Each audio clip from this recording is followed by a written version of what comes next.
The border post at Vesa Ring had not seen anything worth reporting in 3 years. A young officer named Voss leaned back in his chair, chewing on dried fruit, when a faint dot crawled across his screen. He almost ignored it. Small ships pass through this stretch of space all the time, usually poor traders without an escort. But this dot moved differently. Slow, steady, it made no attempt to hide. Voss pulled up the ship's registry. The markings came back human. A cargo vessel called the Horizon Ash, carrying grain, medicine, and a handful of colonists bound for a small outpost near the Empire's edge. He laughed and called his commanding officer, Relic, to the deck. Relic was a proud man who had spent 20 years rising through the ranks of the Dravith Empire. He had fought pirates, crushed small rebellions, and escorted trade convoys through dangerous systems. But he had never once respected humans. To him, they were a young species that had barely left their home world, flying in ships built from scrap and hope. He looked at the screen and smiled. "One ship," he said. "No escort, no shields worth mentioning. Let us give them a proper welcome to this part of space." He ordered 3 patrol ships to surround the Horizon Ash. On open comms, he mocked the humans without holding back, calling their presence among the stars an accident rather than an achievement. He told his crew this would be a good story to tell at the officers' hall that night. Aboard the Horizon Ash, Captain Daniel Hale listened to the insults without a change in his face. His crew waited for his reaction, some nervous, some angry. He raised a hand to calm them. "Hold formation," he said. "Log every word they say, don't answer back." His second officer, a sharp woman named Grace Winters, frowned. "They're circling us like we're prey." "Let them think that," Hale said. "Watch how they move, watch their gaps." While Relic's ships closed in, laughing over open comms about how easy this would be, Hale quietly studied their formation on his own screen. He noticed the wide space between the second and third patrol ship, a gap left open because the Dravith crew assumed no threat existed. He noticed how their weapons charged in a fixed pattern, the same sequence every time, never varied because they never needed to vary it before. Relic grew impatient with the silence from the human ship. He wanted a reaction, some plea or panic to broadcast back to his superiors as proof of his dominance. When none came, his mood soured. "Fire a warning volley," he ordered. "Let them feel what real strength looks like." The lead patrol ship released a burst of energy fire aimed just off the Horizon Ash's hull, close enough to rattle the ship without destroying it. It was meant to be a message, a small taste of what defiance would cost. The shields absorbed it and held. Relic's smile faded. He checked the readings twice, certain his sensors were wrong. Human shielding was supposed to be weak, outdated by decades compared to Imperial standards. Yet the numbers did not lie. The Horizon Ash had barely lost 10% of its shield strength from a hit that should have dropped a ship of its class much lower. On the bridge of the Horizon Ash, alarms chirped softly, nothing more. Winters looked at Hale, waiting for orders to retreat or return fire. "Hold position," Hale said again, his voice steady. "We're not here to fight them today." "They just attacked us," Winters said. "They tested us," Hale corrected. "And now we know something about their weapons we didn't know an hour ago." He began recording every detail the sensors could gather. Weapon charge times, shield frequency patterns from the ships surrounding them, the exact angle and timing of the attack. None of it would help him win a fight today, but all of it would matter later. Relic, confused by the lack of retreat or surrender, ordered his ships to hold their position as well, unsure what to make of a target that refused to run and refused to fight back.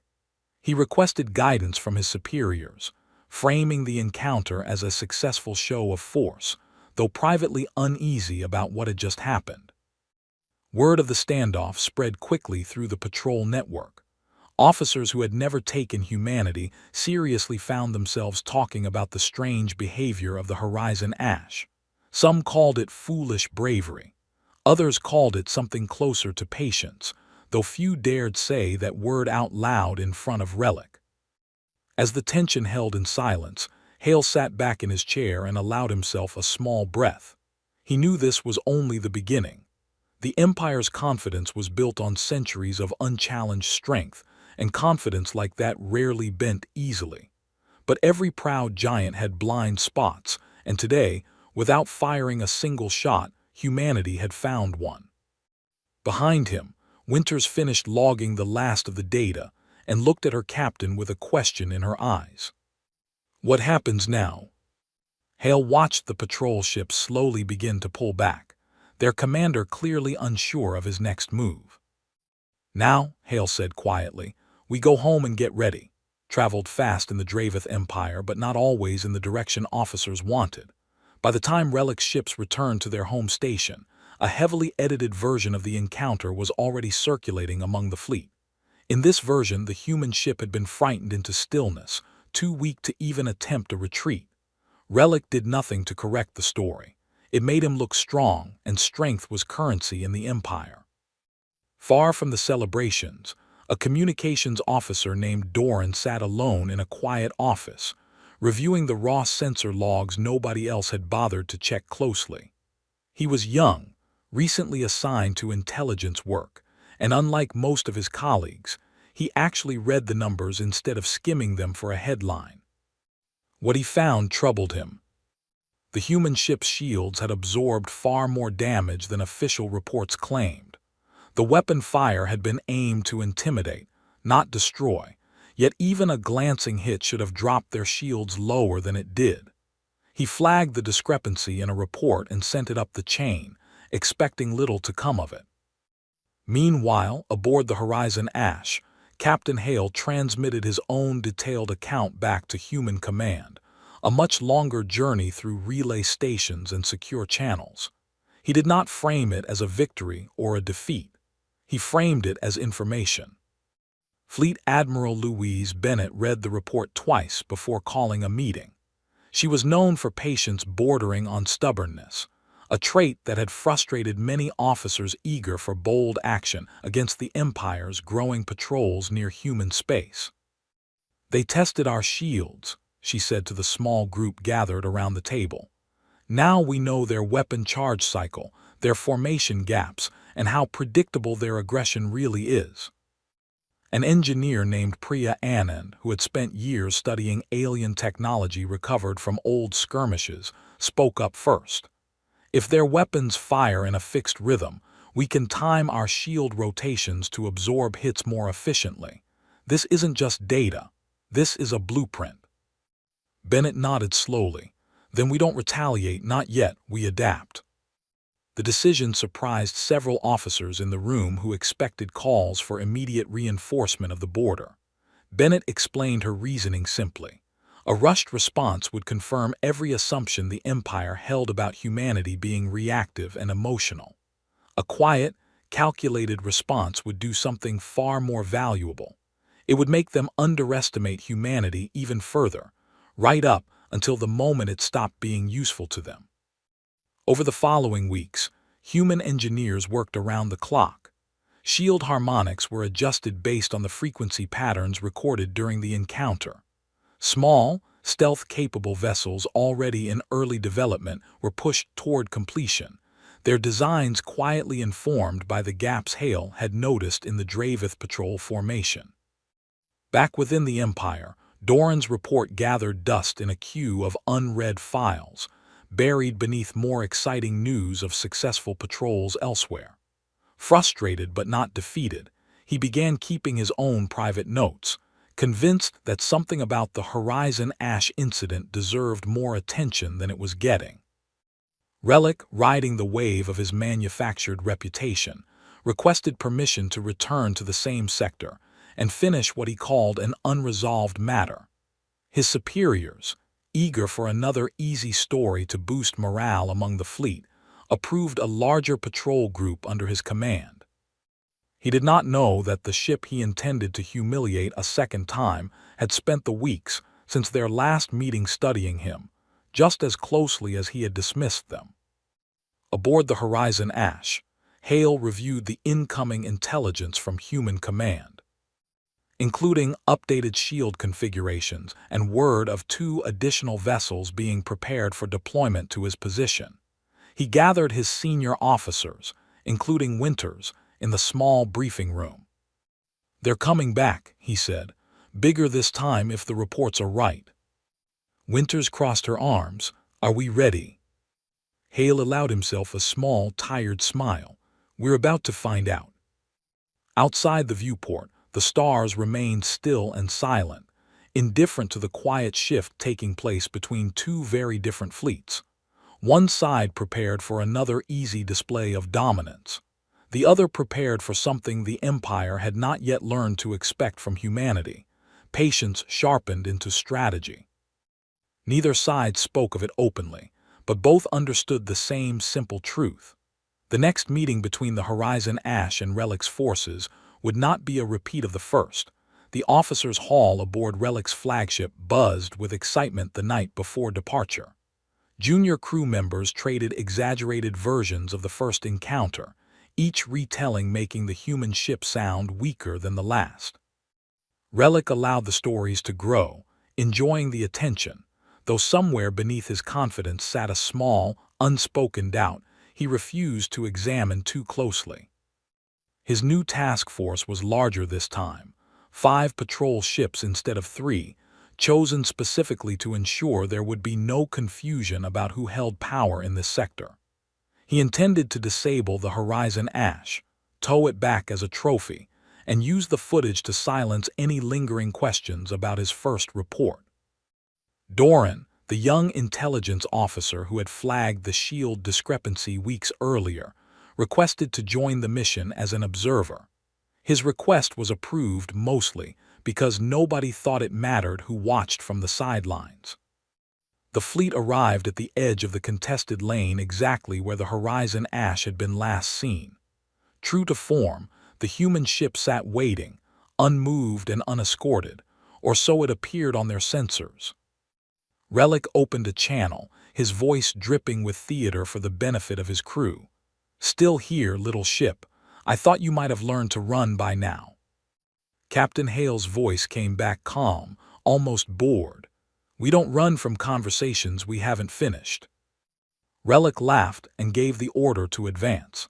His 5 ships spread into their standard attack formation, weapons charging in the same fixed rhythm his crew had used for years without needing to change it.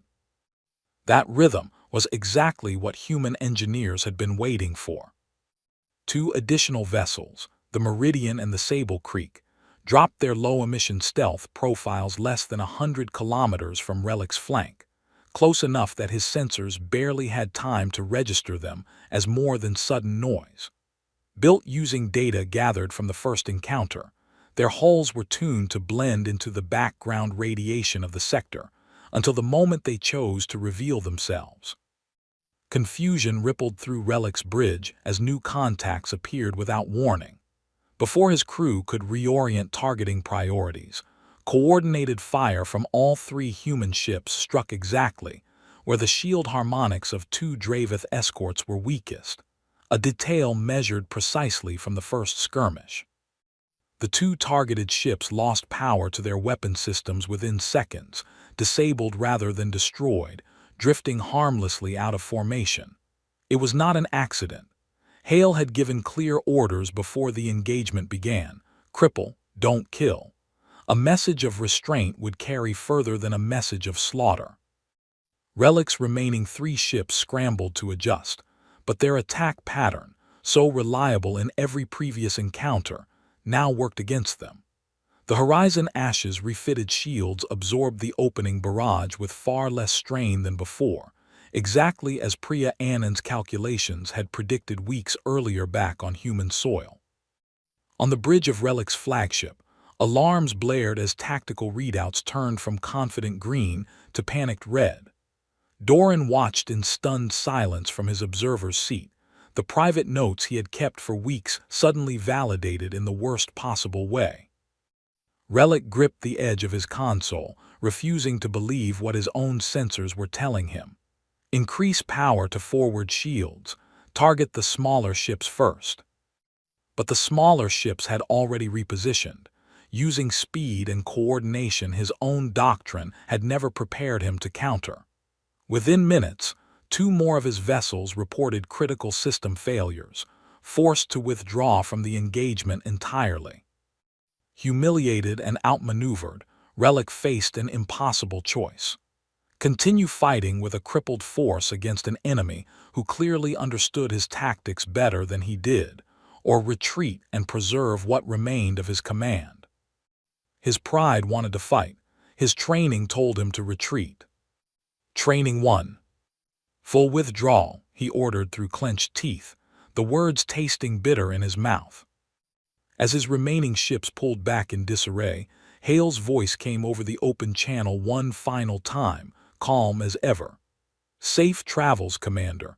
Try not to underestimate us next time. Relic said nothing. There was nothing left to say. Aboard the Horizon Ash, Winters allowed herself a small, satisfied breath as the Dravith ships retreated into the dark. That went better than expected. Hale watched the fading contacts on his screen, feeling no triumph, only quiet resolve. This was never about winning one fight, he said. It was about proving we could. Behind him, the crew began the slow work of standing down from battle stations, unaware that the true consequences of this encounter had only just begun to unfold across the empire they had just embarrassed. A trade envoy named Celes had spent most of her life avoiding attention. Her people, the Ulan, had lived under Dravith oversight for 3 generations, quietly paying tribute and quietly obeying, never daring to imagine anything different. That changed the day a garbled transmission reached her modest trading post, describing 5 Imperial patrol ships forced into retreat by a small human fleet. At first, she dismissed it as rumor exaggerated through too many retellings. But when a second transmission arrived with matching details from an unrelated source, she began to wonder if something had genuinely shifted in the balance of power along the border. She was not alone in wondering. Within the Dravith Empire, damage control moved quickly. Official channels described Relic's retreat as a tactical withdrawal following unexpected resistance, technically true, though carefully worded to avoid the word defeat. Still, rumors spread faster than propaganda could contain them, especially among smaller species who had long resented imperial control but lacked the strength or courage to challenge it openly. Doran, having witnessed the battle firsthand, found himself reassigned to a research division tasked with analyzing human tactics in greater detail. It was meant as a quiet demotion, tucking away an inconvenient witness. Instead, it gave him direct access to every scrap of data collected on the Horizon Ash and its allied vessels. He began compiling a pattern few others had noticed. Humans did not react with panic under pressure. They absorbed early aggression, studied it, and countered it with unsettling precision days or weeks later. It was not brute strength that made them dangerous. It was patience paired with adaptation, a combination the Empire's rigid doctrine had never been designed to handle. His findings eventually crossed the desk of High Overseer Tavares, a senior commander respected for caution rather than showmanship, a rare trait among Dravith leadership. Unlike many of his peers, Tavares read the full report instead of skimming the summary. "You're suggesting their first response wasn't weakness," Tavares said during a private meeting with Doran. "You're suggesting it was strategy." "I'm suggesting we've been measuring the wrong things," Doran replied carefully. "We keep counting their ships and their weapons. We should be counting how quickly they learn." Tavares said nothing for a long moment, staring at the star charts spread across his desk.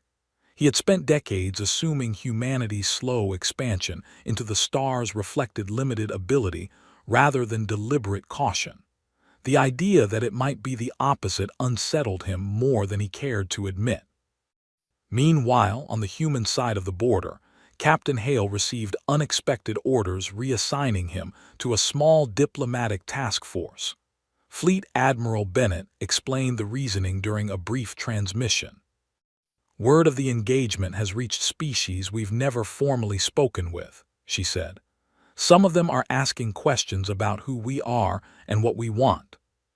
Hale, more comfortable behind a tactical console than a negotiating table, accepted the assignment with quiet reluctance.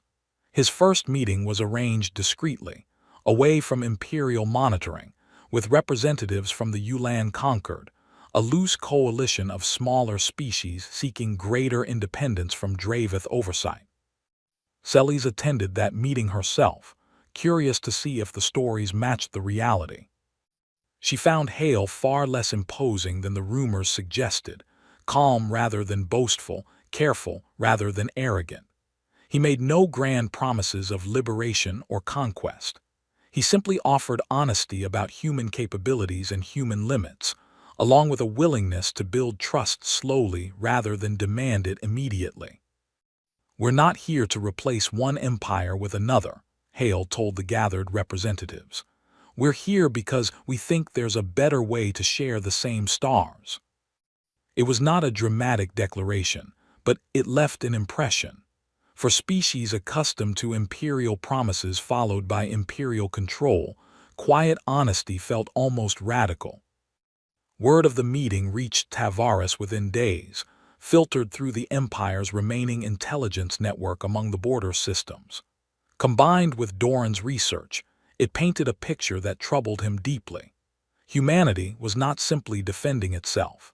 It was quietly building relationships the Empire had never bothered to nurture, relying instead on fear to keep smaller species compliant. Tavares understood, perhaps before anyone else in the Empire's leadership, that this pattern would not stay contained to one border sector for long. He requested an audience with the Imperial Council, intending to recommend caution and diplomacy of their own. But pride, much like relics, ran deep within Dravith leadership. The council listened politely, then dismissed his concerns in favor of a bolder solution. If words could not restore the Empire's reputation, they decided, force certainly would. Tavares left the meeting with a heavy feeling in his chest, tasked with something he privately believed to be a mistake, assembling a full battle fleet to make an example of humanity once and for all. Shipyards across 3 Dravith systems worked without pause for nearly a month, assembling what the Imperial Council called a corrective fleet, though everyone involved understood its true purpose. This would not be a patrol or a warning. This would be overwhelming force, meant to erase the growing narrative of human capability before it spread any further among the Empire's uneasy subjects. Tavares, given command despite his private doubts, inspected the assembled fleet from the deck of his flagship. 40 vessels stretched across the dockyard, far more than anything sent against humanity before. He had argued for restraint and lost. Now duty required him to lead an operation he did not fully believe in.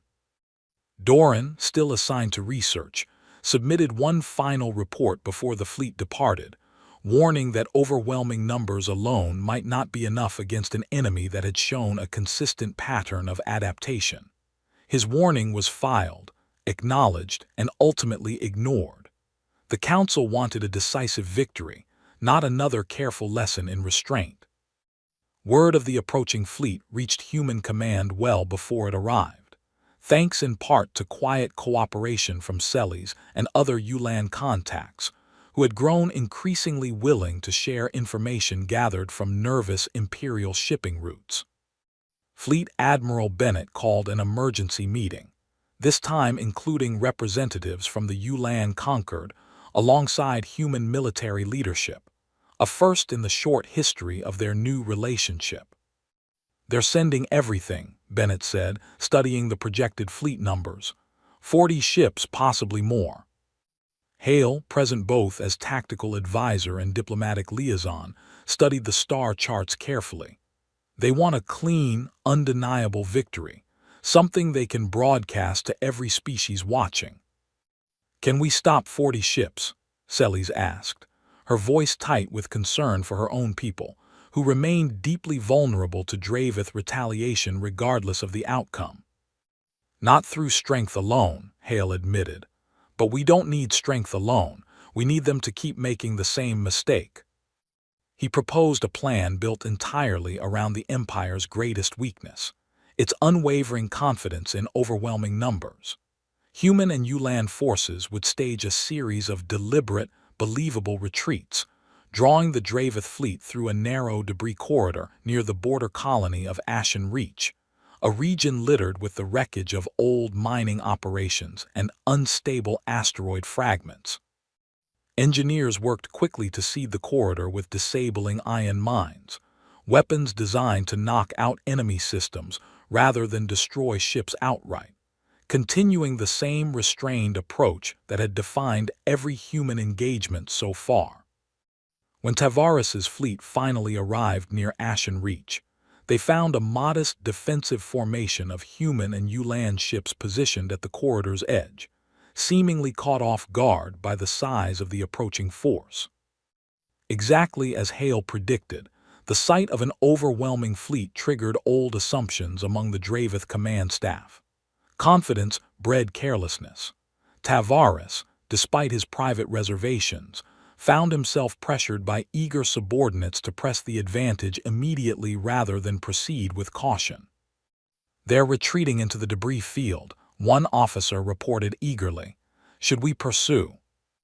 Tavares hesitated, remembering Doran's warnings about patterns and adaptation. But hesitation looked like weakness in front of a fleet eager for the redemption this mission was meant to provide. Against his better judgment, he gave the order to pursue. The moment the bulk of the Dravith fleet entered the narrow corridor, the trap sprang into motion. Ion mines detonated in carefully sequenced waves, disabling propulsion and weapons systems across dozens of ships almost simultaneously. Ships that avoided the mines found themselves boxed in by the debris field itself, unable to maneuver freely without risking collision with unstable wreckage.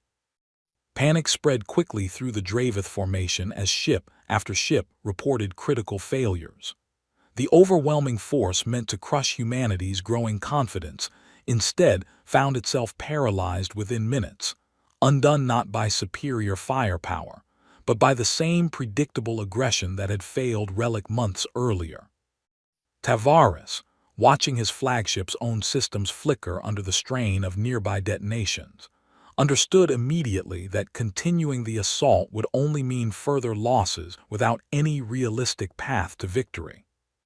He faced the same impossible choice Relic had faced before him, magnified across an entire fleet instead of a handful of ships.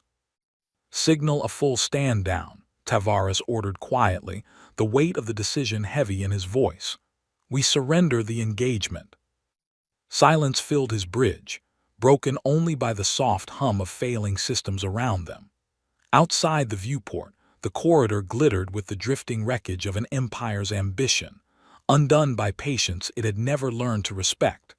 A retired Dravith archivist named Corvan spent his final working years cataloging old military reports nobody else wanted to read. When the news of Tavares's surrender at Ashen Reach reached the archive, he set aside his usual work and began pulling every document related to humanity's border encounters. Curious how a species so recently dismissed had managed to humble an empire that had never known meaningful defeat. He was not the only one asking questions. Across dozens of systems, the story of the corrective fleet's collapse spread far faster than any official explanation could contain it. Species who had spent generations quietly obeying Dravith authority suddenly found themselves openly discussing possibilities they had never dared voice aloud before. The Ulan conquered, emboldened by their role in the Ashen Reach engagement, formally declared independence within weeks of the battle's end. Celes, once a cautious trade envoy avoiding attention, found herself standing before a gathering of representatives from several smaller species, explaining what cooperation with humanity had actually looked like in practice. Honesty, restraint, and a willingness to share strength rather than hoard it. Other species soon followed the Yulan's example, some cautiously, some boldly, each testing the empire's weakened resolve in their own way. Within the Imperial Council, the mood shifted from anger to uneasy calculation. Continuing military action against a growing coalition backed by humanity's unpredictable adaptability risked further embarrassment, or worse, further losses the Empire could not easily explain away. Reluctantly, the Council authorized formal negotiations, the first in generations conducted as equals rather than dictated terms. Tavares, stripped of his former authority following the defeat, was nonetheless invited to attend the negotiations as an advisor, his hard-earned understanding of human tactics proving too valuable to discard entirely. He accepted the role without complaint, quietly relieved that his earlier warnings had finally been taken seriously, even if it had taken a costly defeat to prove them right. Relic was not so fortunate. Quietly removed from active duty following renewed scrutiny of his original encounter, he spent his days largely forgotten, his name occasionally mentioned in military academies as a cautionary example rather than a celebrated officer. Recordings of his early mocking broadcast, once shared for entertainment, were studied instead as evidence of the dangers of underestimating an unfamiliar opponent. Doran, whose early warnings had gone unheeded for so long, found himself unexpectedly promoted to lead a newly formed research division, dedicated entirely to understanding human strategy and behavior, a role he approached with the same quiet diligence that had first uncovered the truth behind the Horizon Ash incident. Aboard a modest human vessel orbiting near the negotiation site, Captain Daniel Hale prepared for what would likely be his final formal role in the unfolding diplomatic process. Fleet Admiral Bennett had recommended him personally, trusting his calm, measured approach to guide the delicate early stages of a relationship that could easily collapse back into conflict without careful handling. When the day came, Hale stood before a mixed gathering of Dravith officials, Yulan representatives, and delegates from several newly independent species, delivering a short statement rather than a lengthy speech. "We never wanted this fight," he said simply. "We wanted respect, and we were willing to earn it the hard way if that was the only option offered to us. It shouldn't have taken a battle to get here, but we're glad to finally be at this table instead of facing each other across a battlefield." The statement carried no grand promises, no dramatic flourish, yet it left a lasting impression on everyone present, much like his earlier meeting with Celes had months before. In the weeks that followed, formal agreements began reshaping the balance of power along the border, establishing humanity not as a conquered footnote or a fleeting curiosity, but as a recognized security partner within a growing coalition of independent species. Far from the negotiation halls, the Horizon Ash resumed its quiet patrol along the same contested lane where the entire story had begun. Winters stood beside Hale on the bridge, watching the familiar stretch of stars that had once hosted mocking insults and warning shots. "Feels different now," she said. Hale nodded slowly, remembering the tense silence of that first encounter, the calculated patience that had followed, and the long chain of small decisions that led them here. "It is different," he agreed. "We didn't ask to be taken seriously. We made it impossible to ignore." Outside the viewport, the stars remained as silent and distant as ever, indifferent to empires that rose and fell, yet quietly witness to a lesson the Dravith Empire would not soon forget. That being underestimated is not always a weakness, and sometimes it is exactly the advantage a species needs most.